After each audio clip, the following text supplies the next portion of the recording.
The Selected Shorts podcast is sponsored by Audible.com, home to over 75,000 audiobooks and more, including the Thalia Book Club and Selected Shorts series.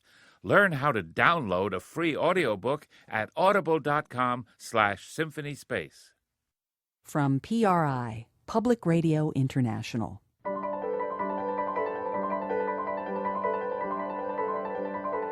They were called legs, or grunts.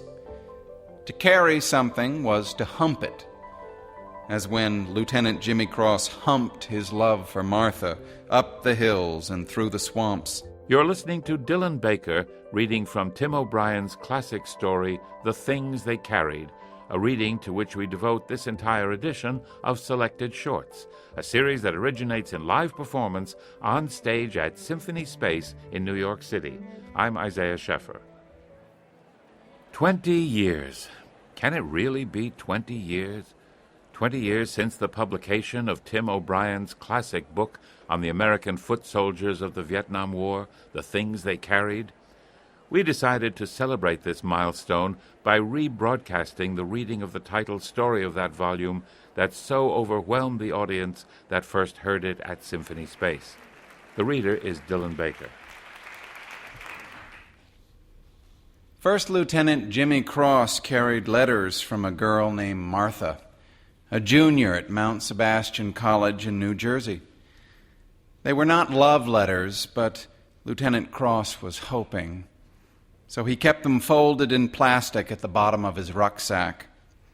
In the late afternoon, after a day's march, he would dig his foxhole, wash his hands under a canteen, unwrap the letters, hold them with the tips of his fingers, and spend the last hour of light pretending.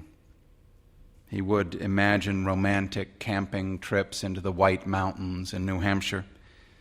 He would sometimes taste the envelope flaps, knowing her tongue had been there.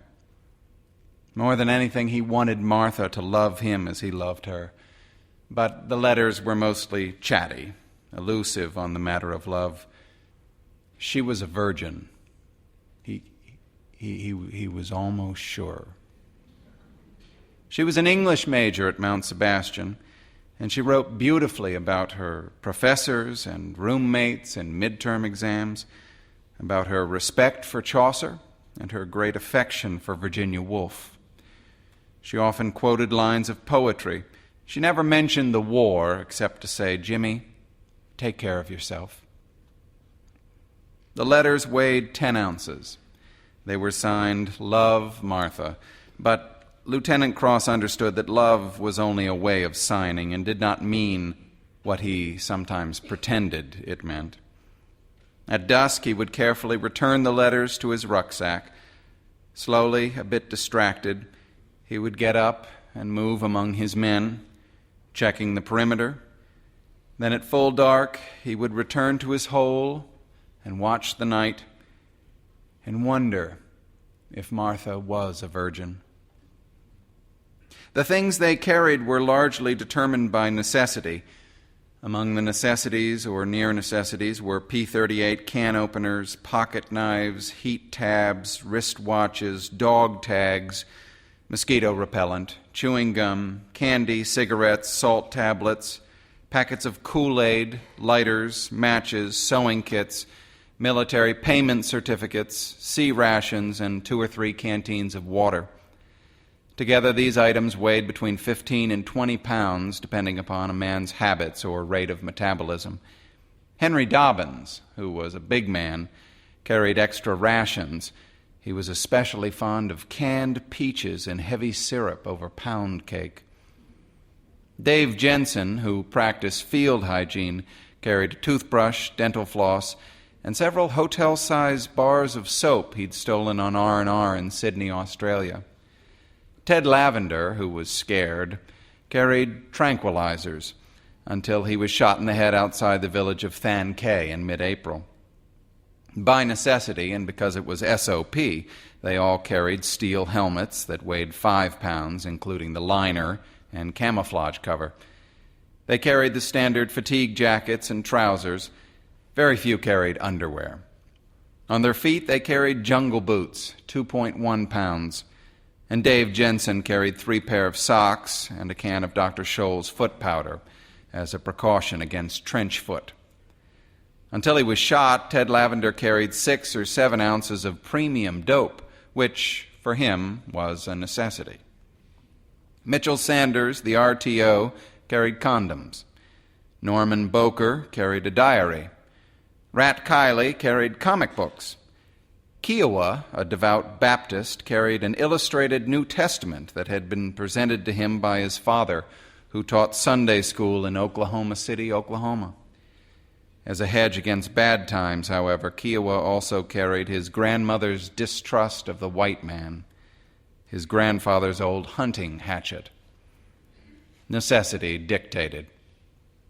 Because the land was mined and booby-trapped, it was SOP for each man to carry a steel-centered, nylon-covered flak jacket, which weighed 6.7 pounds, but which on hot days seemed much heavier. Because you could die so quickly, each man carried at least one large compress bandage, usually in the helmet band for easy access. Because the nights were cold, and because the monsoons were wet, each carried a green plastic poncho that could be used as a raincoat or ground sheet or makeshift tent.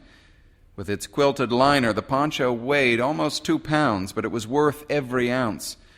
In April, for instance, when Ted Lavender was shot, they used his poncho to wrap him up, then to carry him across the paddy, then to lift him into the chopper that took him away. They were called legs, or grunts.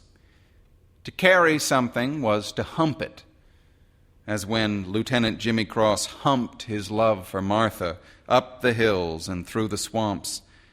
In its intransitive form, to hump meant to walk or to march, but it implied burdens far beyond the intransitive.